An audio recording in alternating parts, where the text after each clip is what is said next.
Hola, ¿qué tal, amigas y amigos de Sumando Voces en Directo? Tengan ustedes la más cordial bienvenida a nuestro programa de todos los jueves.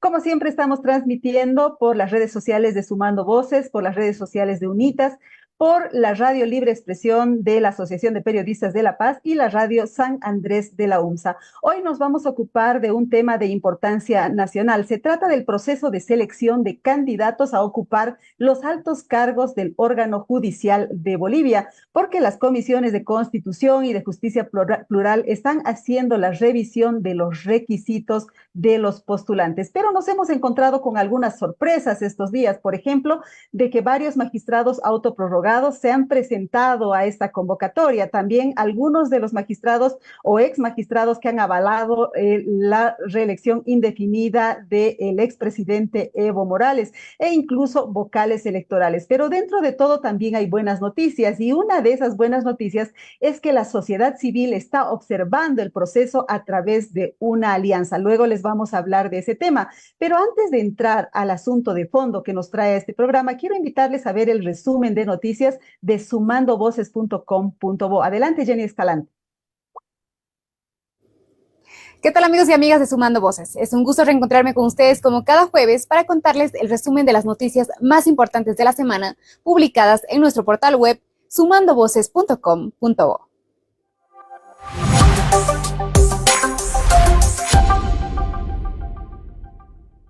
¿Quiénes son los postulantes al órgano judicial y al Tribunal Constitucional? Entre los 715 profesionales aspirantes se encuentran exmagistrados, tribunos prorrogados, fiscales departamentales, un vocal del Tribunal Supremo Electoral y la gran mayoría son funcionarios judiciales. Tras ser acreditada, la Veeduría Ciudadana observa la preselección de candidatos judiciales. Esta observación coincide con una situación de alta tensión en la Asamblea Legislativa, donde se han registrado peleas entre oficialistas y opositores por el futuro de los magistrados autoprorrogados, lo que, según el director de la Fundación Jubileo, aumenta el riesgo de manipulación del proceso de selección de candidatos. Es por ello que la Veeduría Ciudadana busca ejercer su derecho de acceso a la información pública y de control social. Áñez cumple 3 años detenida, pide su liberación y culpa a Evo por los hechos de 2019. Los delitos cometidos en 2019 son de total y exclusiva autoría intelectual y material de Evo Morales y la cúpula del MAS, indica Áñez en una carta publicada en sus redes sociales. Agrega que Evo Morales es reo del incumplimiento del voto popular que lo inhabilitó como candidato a presidente el año 2016 y está libre en la impunidad. 21 corregidores del pueblo Tacana rechazan el programa de Palma Africana. El Consejo Indígena del Pueblo Tacana emitió un voto resolutivo rechazando el programa de Palma Africana impulsado por el gobierno y exigiendo su paralización en sus comunidades. La palma africana es uno de los más importantes responsables de la deforestación, la pérdida de biodiversidad, el incremento de emisión de gases de efecto invernadero y la fragmentación de hábitats en los países tropicales, indica la Fundación Solón. Antes de concluir, quiero contarles que la Federación Nacional de Trabajadores de Aseo de Bolivia, mañana 15 de marzo, están de aniversario. Conmemoran su 12º aniversario, pidiendo a la población boliviana y a las autoridades locales y nacionales el reconocimiento al trabajo de aseo que realizan, el respeto y la garantía de sus derechos laborales, una remuneración justa, acorde a su trabajo, y seguridad laboral, para lograr la tan anhelada estabilidad económica y vida digna. Hasta aquí con la información. No se olviden que pueden visitar nuestras redes sociales. En Facebook estamos como Sumando Voces Bolivia, en X como Sumando Voces Bo y en TikTok nos encuentran como sumando.voces. Volvemos contigo, Mary.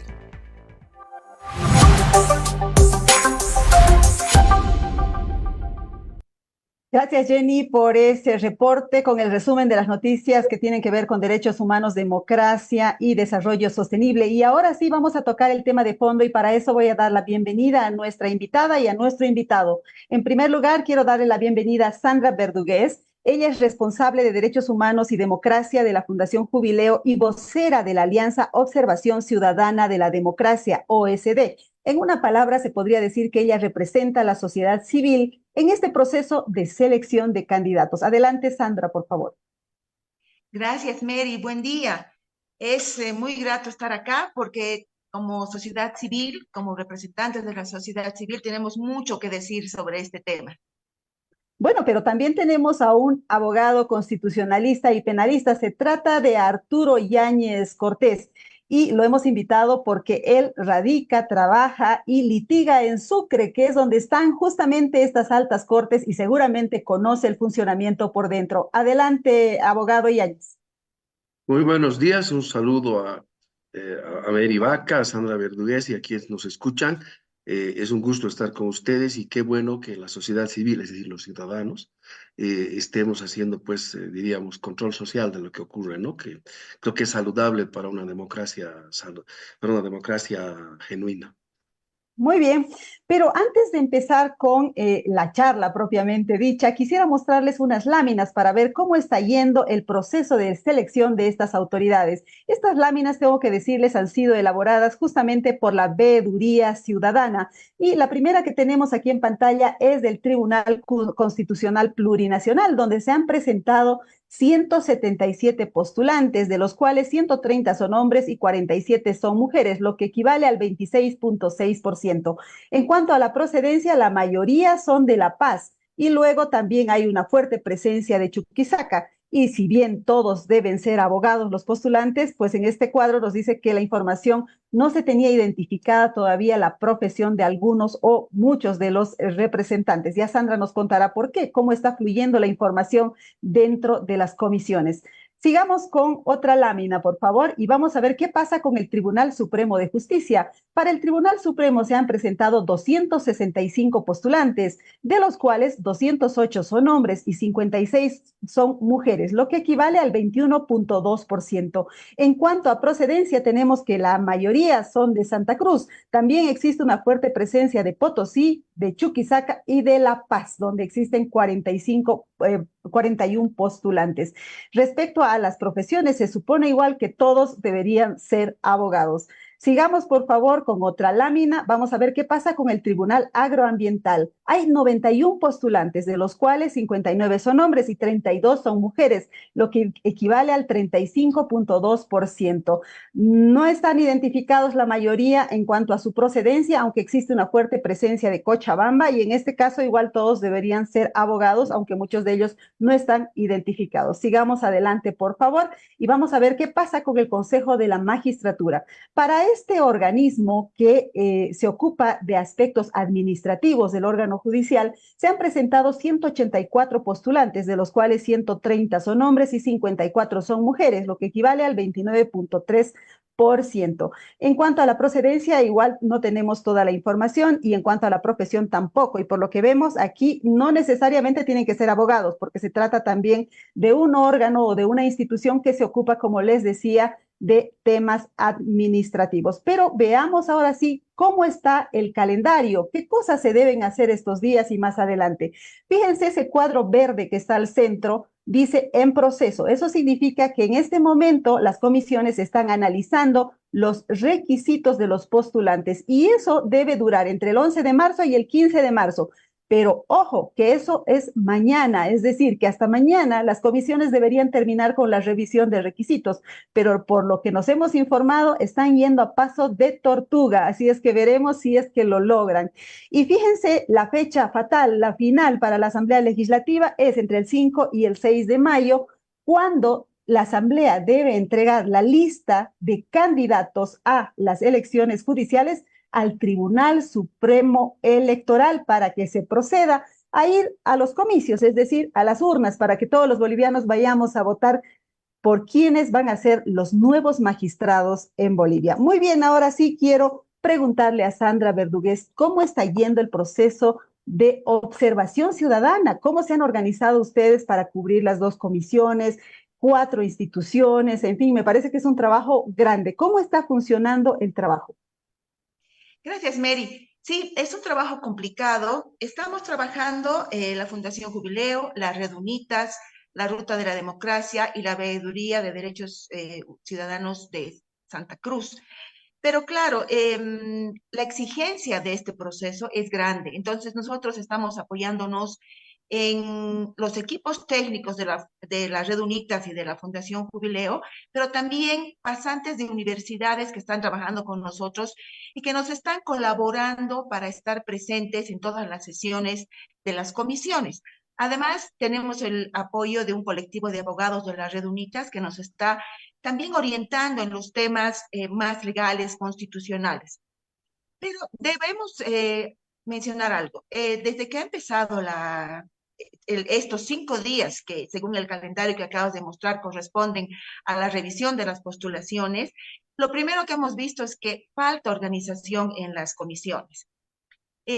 No parece haber habido un espacio previo en la que los miembros de las comisiones se pudieron haber puesto de acuerdo en algunos criterios para que el proceso avance con mayor eficiencia, para que sea más rápido, porque además sabemos que este no es un trabajo nuevo, ya se ha hecho antes, entonces se podía haber organizado mucho mejor, contar con equipos técnicos mejor organizados y de esa manera avanzar mucho más, porque como dices, mañana se cumple el plazo y realmente 715 postulaciones es mucho para revisar.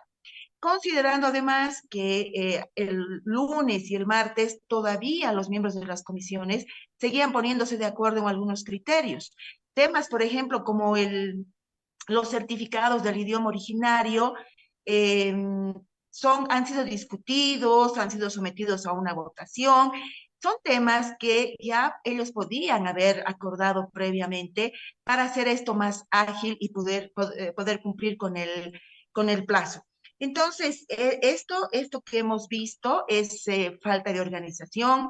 Eh, Además que tenemos un tema que han señalado ambas comisiones. Ambas comisiones han dicho que necesitan apoyo técnico y que han solicitado, pero no cuentan con presupuesto. Hasta el día de ayer el Ministerio de Economía no había desembolsado. Entonces son temas de organización que consideramos debían haberse resuelto antes para hacer este proceso mucho más rápido. Ahora, la presencia de nuestros veedores también ha tenido algunas dificultades. Por ejemplo, la acreditación es diferente en cada una de las comisiones. Una de las comisiones pidió fotografías, la otra sacó ella misma las fotografías. Con decirte que ahora, hasta hoy, jueves, no tenemos todavía la acreditación en la Comisión de Justicia Plural. Eso hace que nos perjudiquen en el trabajo, estamos viendo cómo entrar y bueno, nosotros les hemos dicho vamos a enviar una nota porque hemos cumplido los requisitos para ser veedores. Hemos, tal cual dice la convocatoria, lo hemos hecho, hemos cumplido, pero sin embargo hay este tipo de situaciones que perjudican a la veeduría y creo que en resumidas cuentas, podía haberse hecho un mejor trabajo de organización previo al inicio de la etapa de revisión de postulaciones. Bueno, ojalá la Comisión de Justicia Plural pueda resolver ese problema lo antes posible, porque un proceso entre más observado sea, mayores posibilidades de transparencia y de legitimidad también va a tener. Entonces, ojalá lo resuelvan y acepten a la sociedad civil para que pueda observar el proceso tal como ya lo está haciendo en la Comisión de Constitución. Pero ahora quiero darle la palabra al abogado Yáñez para que nos hable sobre las listas. ¿Qué opina sobre la gente que se ha postulado para ocupar los altos cargos de las Cortes de Bolivia? Bueno, mira, yo quisiera empezar por lo de fondo y luego vemos los postulantes. Adelante. Lo de fondo, a mi juicio, es que nos guste o no, estamos ante un sistema demostrablemente fracasado. Es decir, uno de los grandes errores del constituyente y del soberano que ha apoyado en combo la nueva constitución, creo yo, es el de haber querido innovar, escogiendo un sistema de elección popular de los altos cargos del sistema, cuando, hasta por sentido común y peor desde la ciencia del derecho, los altos cargos no necesitan ser populares, necesitan ser idóneos, además de independientes, dignos, etcétera, etcétera, ¿no ve? Pero, a mí no me guste o no nos guste, es el sistema que está vigente. El constituyente así lo ha propuesto y el soberano así lo ha aprobado y por lo tanto ese es el que tiene que regir sobre el tema de fondo, ¿no? Ahora, sobre las listas, mira, yo creo que a diferencia sobre todo de la segunda ronda que hubo de la anterior elección, porque en la primera hubo muchos colegas que confiaron en ese proceso y salieron escaldados. ¿Ya? Yo tengo amigos que han vuelto escaldados de La Paz porque yo les decía ingenuos, porque, claro, ya en cancha se vio que todo era prácticamente una opereta bufa, ¿no? Es decir, iba la gente con sus movimientos sociales, sus credenciales de que eran populares o que habían trabajado para tal o cual sindicato o algo así, pero eso no asegura la idea de los altos cargos, ¿no? De un sistema, porque no se olviden, ellos cierran el sistema, el ordinario, el constitucional, o el agroambiental, y los consejeros pues gobiernan el órgano judicial, además de cerrar la vía disciplinaria. Entonces no tienen que ser, o sea, requieres de habilidades que no tienen que ver con la popularidad, tienen que ver con la idoneidad.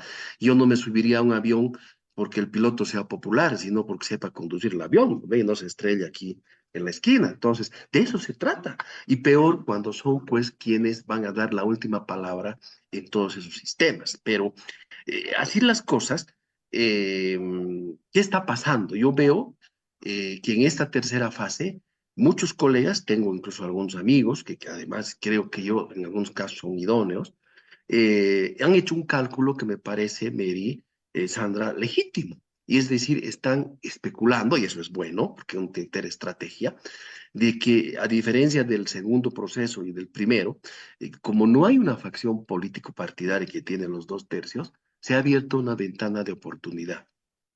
¿Para qué?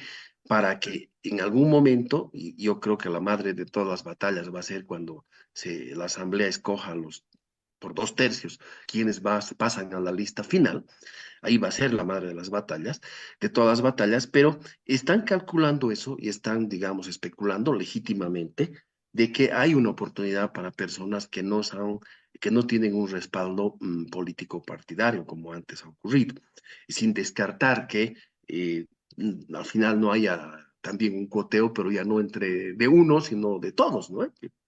Porque lamentablemente no hay sistemas perfectos y siempre la clase política se reserva el derecho de tomar cierto tipo de decisiones, como estamos viendo aquí. Entonces, de los 175, 177, yo aplaudo porque hay colegas que tienen toda una carrera por detrás, no son algo que se va a recoger de la puerta y va a ir a hacer cualquier barbaridad, como inventar derechos humanos que no existen, hacer desaparecer sentencias, vender cargos o asignar a sindicatos o no sé qué, las pegas, bueno, todas las asquerosidades que hemos padecido este tiempo. Pero también sorprenden, por ejemplo, y te mandé, Mary, mi columna, mi postura, dando razones de derecho constitucionales por las cuales yo sostengo que, por ejemplo, los actuales autoprorrogados no pueden postularse o quienes ya han ocupado estos cargos electivos. ¿Por qué? Porque la Constitución es clara. O sea, a mí me sorprende cómo hay, incluso he oído a alguna senadora, algunos abogados, hasta decir, no, es que no hay una prohibición legal. Sí, legal no, pero vean la Constitución. ¿Qué dice la Constitución? El 183 es clarísimo, dice, las magistradas y los magistrados no podrán ser reelegidos ni reelegidos. Su periodo de mandato es de 6 años. Pare de contar. Entonces, no puede, y aquí entro a lo político constitucional, no puede ni una ley que no existe, además la ley especial, esta ley, no me acuerdo qué número es, aquí la tengo en mi pantalla, bueno, la ley especial de elecciones que se ha convocado para estas elecciones, no podría, no dice nada, ¿ya? Pero no podría ellos decir como pretenden, quienes se postulan, decir, no, la Constitución dice que no puedo ser reelegido, pero no es en el mismo cargo, me postulo otro. Eso no es constitucional. Pero además, un reglamento menos podría ir en contra. Y aunque diría la ley estaría en contra de lo que la Constitución dice. Y por lo tanto, las comisiones o ya ha llegado el momento, el Pleno, tiene que cumplir lo que la Constitución dice y no inventándose estrategias envolventes como esta que efectivamente hay una sentencia constitucional, la 1010-2023, 6-4 me parece, que es la donde dicen que no hay reelección, y de taquito, porque no es ratio decidendi, porque no es el problema fundamental de ese fallo, de taquito, uno de los autoprorrogados, el licenciado Espada de la Sala Cuarta con el licenciado Hurtado, dicen que podrían los magistrados, los actuales cargos, postularse a un cargo diferente, pero van en contra de lo que la Constitución dice. Y mira qué asqueroso es esto. Uno de ellos, el licenciado Espada, se ha hecho su fallo, se ha autorizado para que se repostule, además de haberse autoprorrogado, y se ha postulado. ¿No ve? Me dicen que está, creo que para Consejo de la Magistratura. ¿No? Entonces, imagínense qué nivel, o sea, yo no entro a lo moral. Para mí eso es inmoral, pero es mi opinión. No puede ser que él diga, no, esto es moral, perfecto. Pero la Constitución es clarita y no hay donde perderse. Entonces, ni una sentencia constitucional, ni una ley, ni un reglamento pueden ir en contra de lo que el constituyente ha dicho, ojo, con la aprobación de quién, del soberano.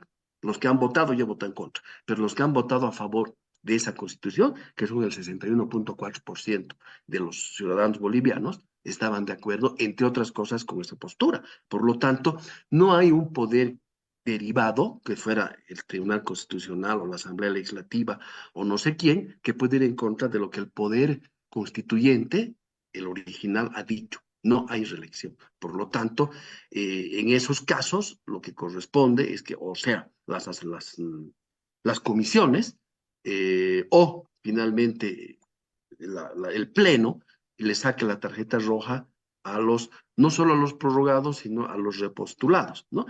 Porque también hay ex autoridades que no han sido prorrogados, es decir, de la primera camada de electos, yo digo entre comillas, porque perdieron como en la guerra, la doctora Blanca nulo pifiado les ha ganado, ¿no ves? Es decir, los Vox blancos nulos y pifiados, pero que también quieren repetir, ¿no es cierto? Con descansito, que tampoco la Constitución lo permite. Entonces, la pelota, ¿dónde está? En la cancha de la Asamblea.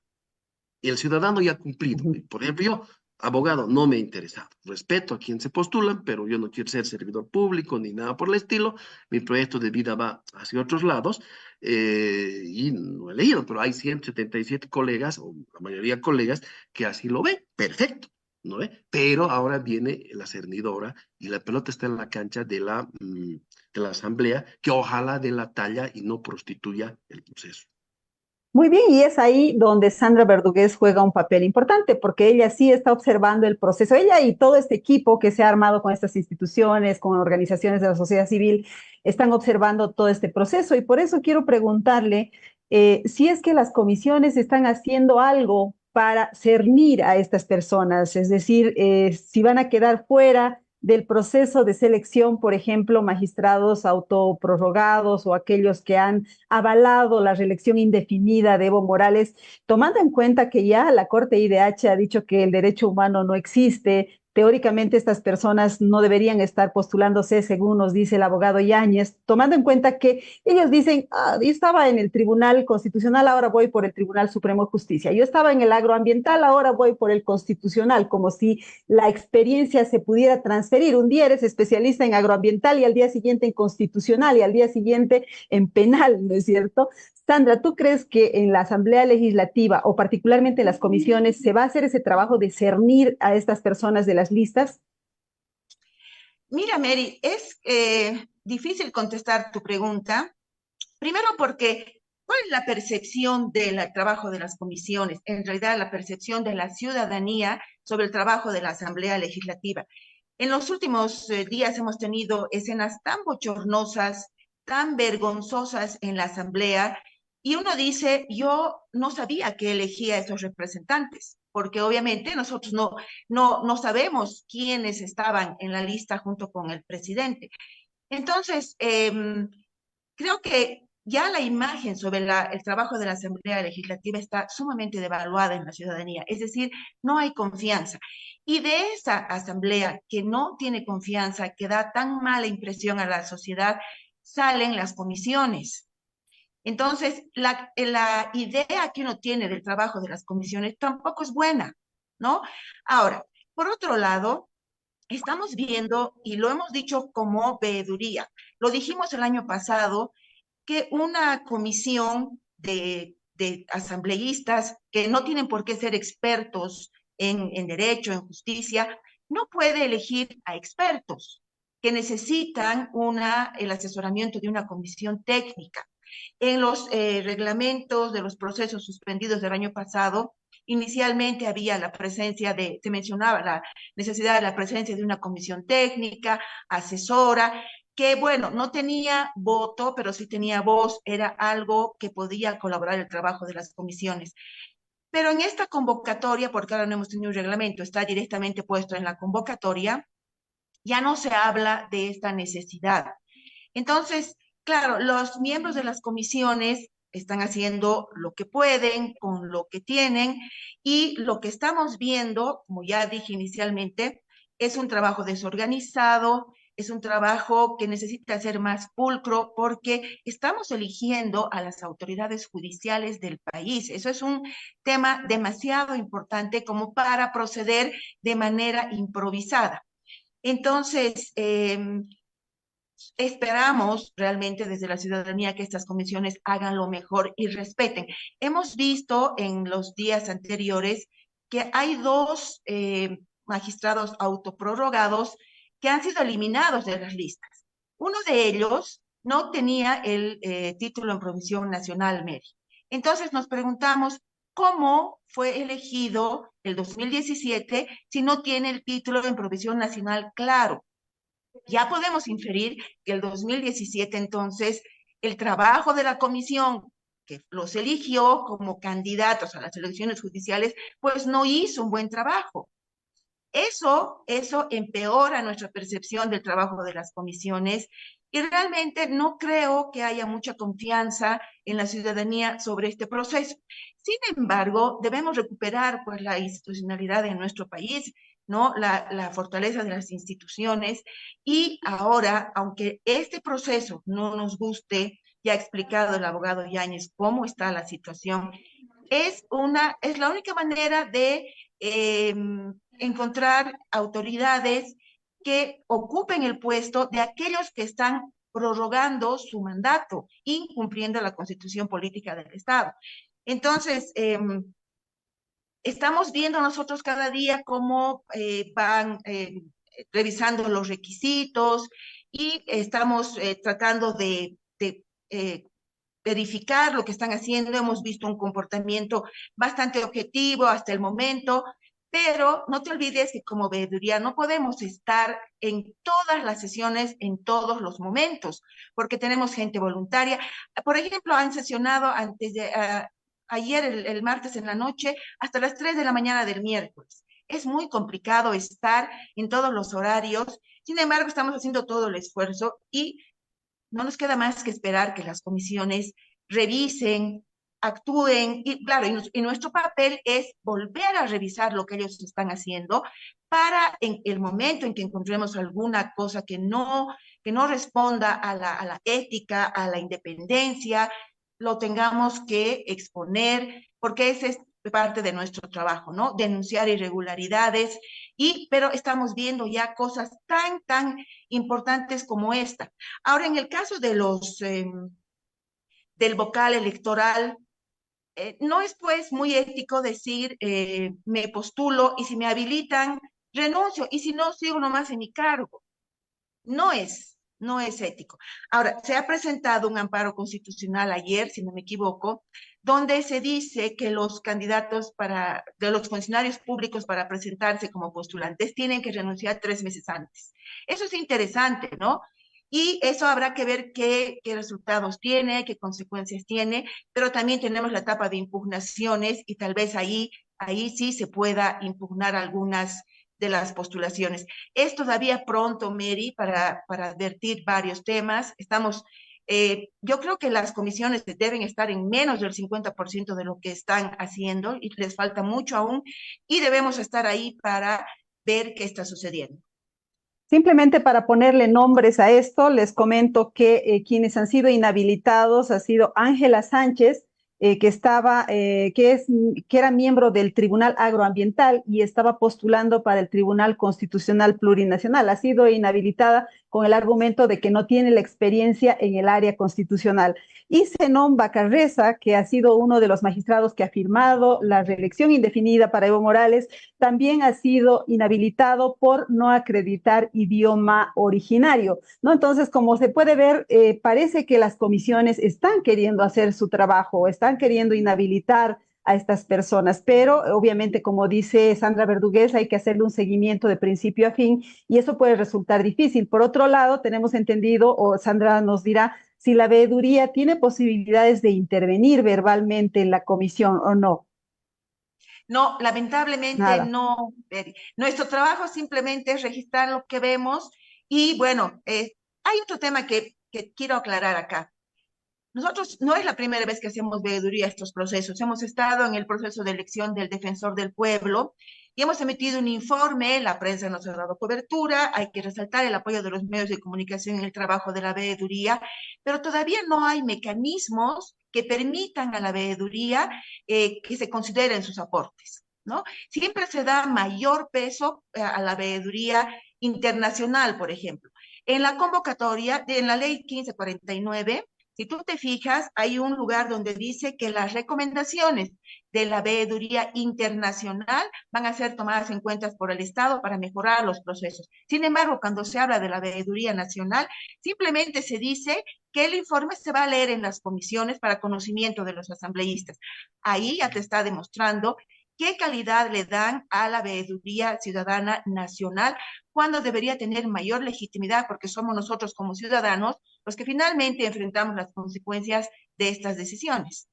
Entiendo. Ahora sí quiero preguntarle al abogado Yáñez, ¿cómo están funcionando los magistrados autoprorrogados? Seguramente ya usted ha tenido información de qué es lo que está pasando en los tribunales, en los altos tribunales del país.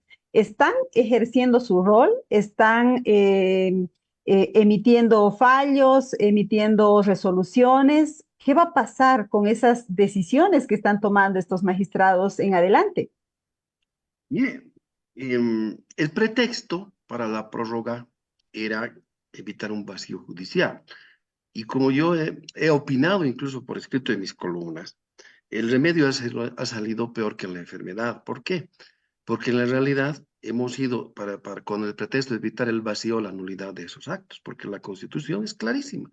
El artículo 122, son nulos los actos de quienes usurpan funciones o ya no tienen jurisdicción ni competencia. Y ellos, por mucho que se pongan bajo el brazo la declaración constitucional esta de la autoprórroga, eh, eh, por el elemental entendimiento constitucional, cuando dice que las funciones de los magistrados electos cesan por vencimiento del plazo de 6 años, no hay dónde perderse. Otra vez, o sea, no puedes tú cambiar eso con una sentencia o una declaración constitucional, tratándose de jueces y además hecha por los propios interesados a instancias de los otros interesados. O sea, imagínense, eso ya es asqueroso.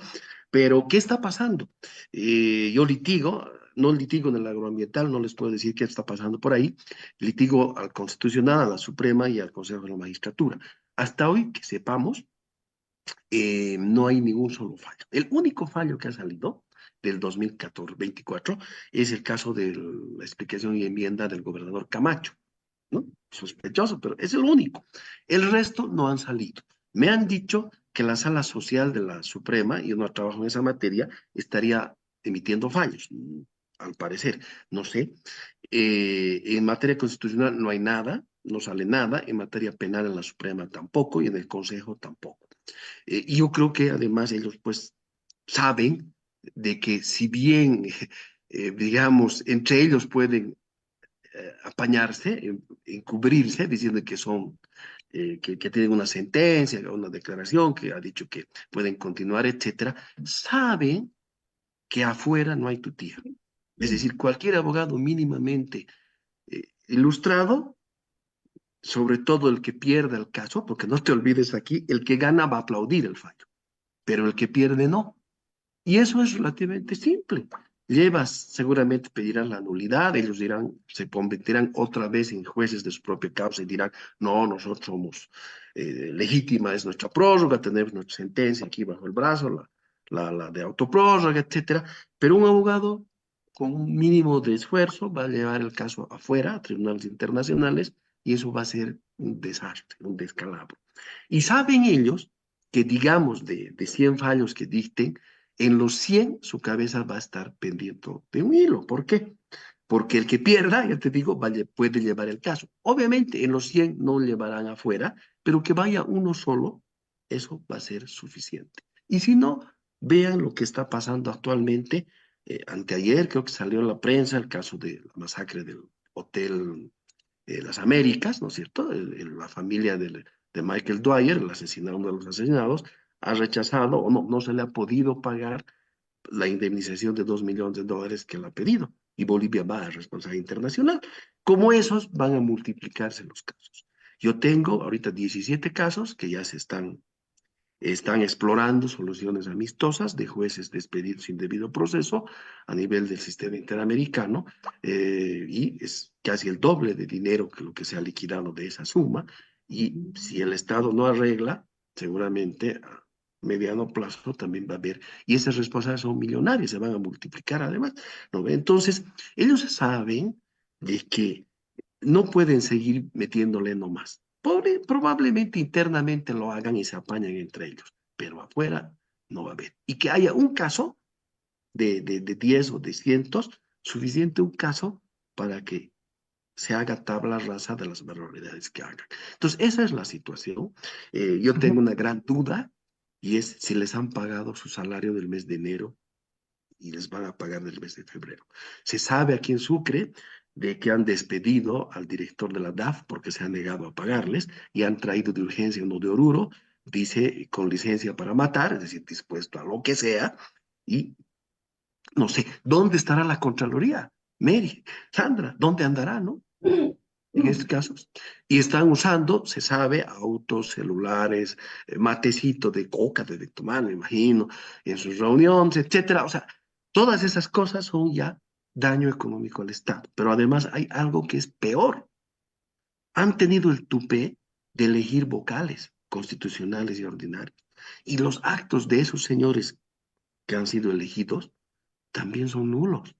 Entonces están causando un daño, pero enorme, una bola de nieve al interior del sistema de justicia, que por el momento parece estar pasando desapercibido, pero que a mediano o largo plazo va a ser demoledor. Entonces, ni siquiera el pretexto del vacío, que además era vacío de 23 funcionarios, que no son los 3.000 que funcionan en el órgano judicial, no puede justificar el que se hayan pasado por el forro los propios interesados, la Constitución y a instancias de los otros interesados. Eso no solo es inconstitucional, sino también creo que no es moral, ¿no ve? qué complejo, porque significa que hay unos magistrados prorrogados de adorno, ¿no? Porque no estarían ejerciendo las funciones. En todo caso, digamos, un constitucionalista diría, o un abogado diría, está bien, mejor, ¿no? Porque así no cometen El que un acto de pierde, ¿no? ilegalidad. El que gana va a aplaudir, pero a la larga todo Claro, se va a muy, caer. muy complejo. El abogado Yáñez, Sandra, también nos decía que este proceso de selección de candidatos no es la solución, que las elecciones judiciales no son la solución para la crisis judicial. ¿Cómo estás viendo tú, cómo está viendo la sociedad civil organizada este aspecto? Es decir, estamos avalando como ciudadanos el proceso de elecciones sabiendo que no es la solución de fondo, pero probablemente es el mal menor.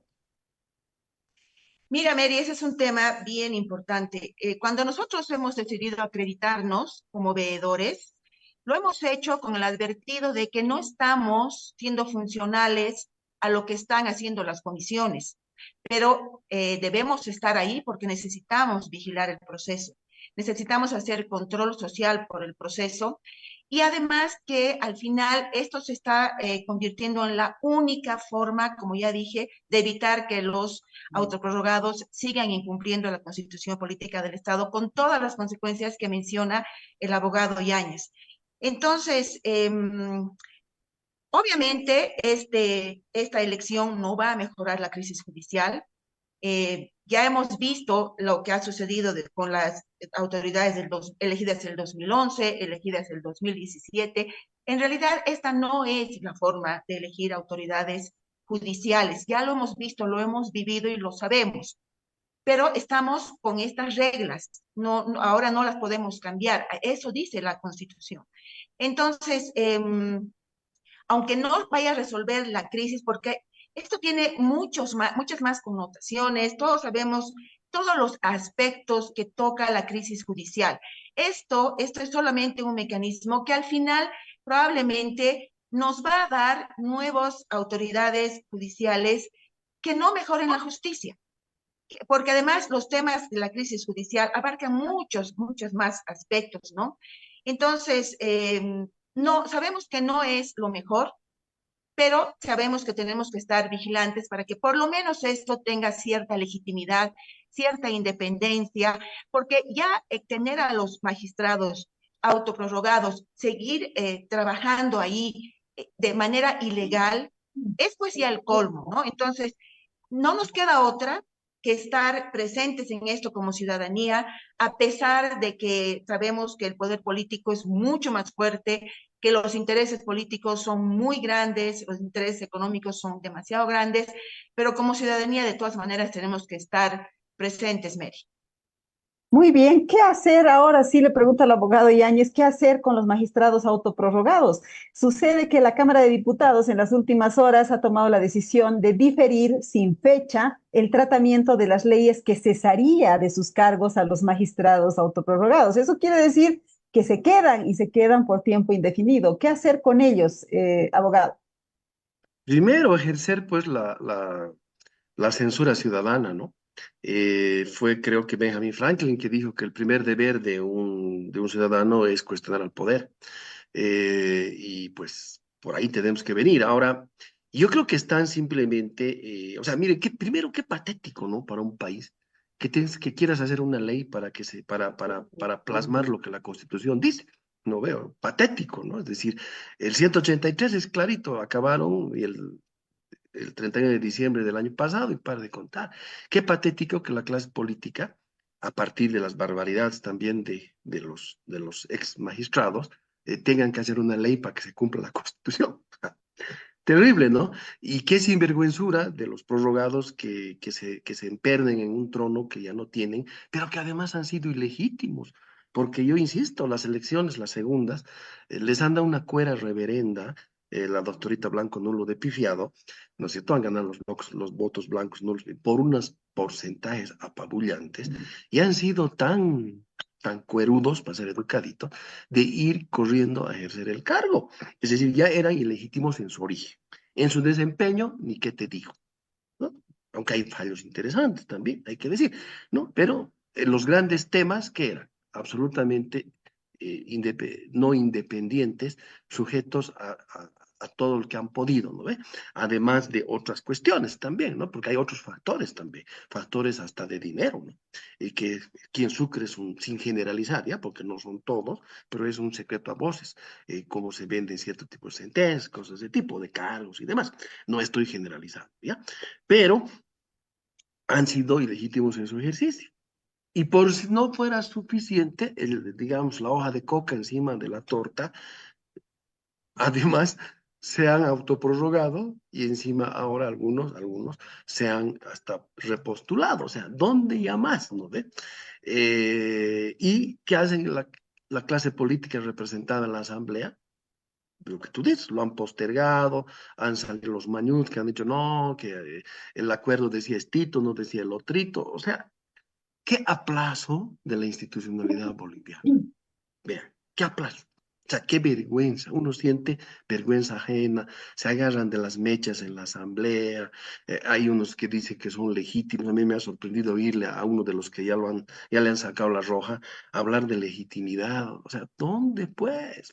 y es el que inventó algo de los que en la academia se siguen riendo.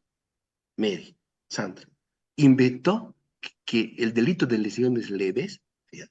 Como su nombre lo indica, el más leve, es delito de lesa humanidad.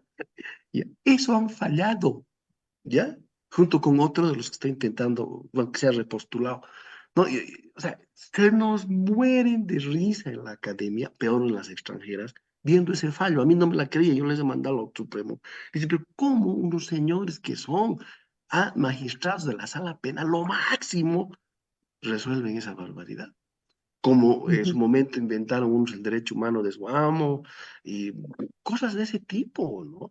Claro, Que de seguramente los cómico. ejemplos deben sobrar, ¿no? Sí, Tenemos un comentario que nos viene ¿qué te desde, digo? sí, tenemos un comentario que nos viene desde las redes sociales. Dice Marcelo Ortega Aramayo, dice, lo importante es que se respete la meritocracia, que quienes demuestren experiencia y experticia puedan ser seleccionados. Solo así tendremos la oportunidad de elegir entre los mejores. Y justamente sobre eso quiero preguntarle a Sandra sobre los criterios de selección. Hay algunos criterios que establecen los estándares internacionales para elegir a las autoridades o a los candidatos a magistrados, además del criterio de género y de pueblos indígenas, de autoidentificación indígena, que tanto debate ha traído estos días. ¿Qué otros criterios se están tomando en la comisión? Bueno, aquí me gustaría comentarte que el año pasado la veeduría, la OCDE, presentó un reglamento ciudadano, ¿no? Este reglamento ciudadano estaba construido considerando estándares internacionales que nos ayudarían a elegir mejor considerando la meritocracia, la experiencia, la idoneidad de los postulantes. Este reglamento lo entregamos a la Asamblea Legislativa, lo entregamos a las comisiones y bueno, ahí quedó porque es muy difícil incidir en estas instancias. Pero solamente para darte un ejemplo, claro que hay estándares internacionales que no se están tomando en cuenta en esta convocatoria. Por ejemplo, el hecho de que ahora ya no haya entrevistas a los postulantes es un gran perjuicio porque, a ver, solamente con una entrevista bien llevada, pero es capaz, se puede más bien entender la capacidad del postulante, es decir, con una exposición fundamentada en relación a un caso, ¿no? Porque ahora lo que hay son preguntas. Se les va a hacer 5 preguntas y cada pregunta tiene 5 minutos para responderse, Mary. En 5 minutos de responder una pregunta no se puede evaluar la capacidad, la idoneidad de un postulante, ¿no? Ya no hay entrevistas, solo hay la evaluación con las preguntas. Entonces, no responde a una exigencia que logre contar con un candidato capacitado. Lo que se debería hacer, y nosotros lo hemos dicho en el reglamento ciudadano, es exponer un caso y ver cómo lo resuelven. El abogado Yáñez seguramente conoce de esto, ya la manera de interpretar la ley, de responder en función al respeto a los derechos humanos, en fin, eso da la idea de cómo es un candidato, pero no una respuesta a una pregunta, tal vez que en 5 minutos solamente se pueda mostrar el conocimiento de las leyes, eso no nos da la no nos permite tener a candidatos que realmente cumplan con los requisitos de experiencia, meritocracia para ser autoridades judiciales. Ese es uno de los criterios que no se ha tomado en cuenta en esta convocatoria. Otro es el que te decía, no hay un asesoramiento técnico. Se ha mencionado que las universidades van a elaborar las preguntas, ¿no? Esperemos que así sea y que las preguntas por lo menos sean no solo de memoria, de conocimiento de las leyes, sino de comprensión de lo que significa la actuación de una de estas autoridades. Entonces, hay varios estándares internacionales que hacen a la experiencia, a la meritocracia, que no se ha tomado en cuenta en la convocatoria. Tal parece que esta convocatoria responde a la necesidad de sacar este proceso lo antes posible, haciendo lo mejor de lo posible. Y eso es lo que hay, es muy poco exigente, no hay entrevistas, sigue siendo el cumple, no cumple. Tal vez estos requisitos que ahora se están revisando, los comunes y los específicos, nos pueden ayudar en las primeras etapas, pero después tenemos que ver cuál es la capacidad de los postulantes, si realmente merecen ocupar estos cargos. Dentro de todo, es interesante retomar lo que decía el abogado Yáñez, en sentido de que la Asamblea Legislativa ahora tiene una correlación de fuerzas diferente. A diferencia de los anteriores dos procesos donde un solo partido gozaba de los 2/3 de votos, ahora tenemos una asamblea mucho más fragmentada. Eso que podría ser negativo, yo diría que también es positivo, ¿no? Tomando en cuenta que hay más fuerzas que van a ser obligadas a concertar, ojalá no negociar, sino concertar la elección de las mejores personas, los mejores abogados para que ocupen estos altos cargos y que se le devuelva a la ciudadanía ese derecho que se le ha arrebatado, que es el derecho a ser defendido ante un sistema que es el sistema judicial. Abogado Yáñez, gracias por haber participado del programa. Muchas gracias y un añadido breve sobre el tema de los parámetros, ¿no? Efectivamente, los instrumentos, o diría, los organismos internacionales reiteran el tema, ¿no? De la idoneidad, pero mire, la propia Constitución es lo que establece eso. El derecho de ciudadanía es el 144.2, consiste en el derecho a ejercer funciones públicas sin otro requisito que la idoneidad, salvo las excepciones previstas. Entonces, es eso. Ahora, ¿cómo mides eso? Ahí está. ¿Y cómo evalúas eso? Y por eso yo insisto, para cerrar, la pelota está en la cancha de la clase política representada en la Asamblea. Si ellos van a volver a prostituir el proceso, como ya lo han hecho las anteriores 2 veces, vamos a seguir en lo mismo. O van a dar la talla esta vez y van a realmente, como tú decías, Mary, no se van a cuotear, sino van a negociar, porque de eso se trata. Ahí está. La Asamblea es para eso, para lograr acuerdos, ¿no ve? Pero sobre un piso mínimo. El piso mínimo tiene que ser la idoneidad o la meritocracia. A propósito, mañana yo tengo un amparo aquí en Sucre, también por meritocracia. Han nombrado al segundo y no a la ganadora, es una mujer, el Consejo de la Magistratura, y se niega terminantemente a darles documentos, ¿no? Porque obviamente ahí está el puchichi, ¿no? Se están poniendo de moda los amparos por meritocracia. Ojalá los tribunales también den la talla y también los obligados. Ha sido un gusto haber estado con ustedes. Un saludo para Sandra. Les ruego, Mary, le mande mi columna que te mandé sobre este tema por WhatsApp. Y bueno, un abrazo desde Sucre, capital. Aquí hay un delicioso clima de unos 20 y tantos grados. Y, ojalá no llueva mucho, que llueva, pero así, un abrazo, Esteban, un gusto haber estado con usted. Gracias, abogado Yáñez, por haber estado en el programa y también le agradecemos a Sandra Verdugués en representación de la sociedad civil. Bueno, Mary, muchas gracias. Nos has permitido comentar algunos temas que nos interesan y bueno, nuestra intención es informar a la ciudadanía de manera independiente, responsable y cumplir ese rol que nos corresponde, ¿no? De control social. Muy bien, muchísimas gracias. Ahora sí, antes de irnos, amigas y amigos de Sumando Voces en Directo, quiero leerles un resumen de nuestro editorial de la semana. Se titula Con la lupa en el proceso de selección de candidatos judiciales, justamente el mismo tema que ocupa nuestro programa de hoy. Existe coincidencia en que las elecciones judiciales no resolverán la crisis estructural de la justicia. Sin embargo, también es cierto que es la única manera de que el órgano judicial regrese al cauce constitucional, que ha sido interrumpido con la prórroga de mandato de los magistrados de las altas cortes del país.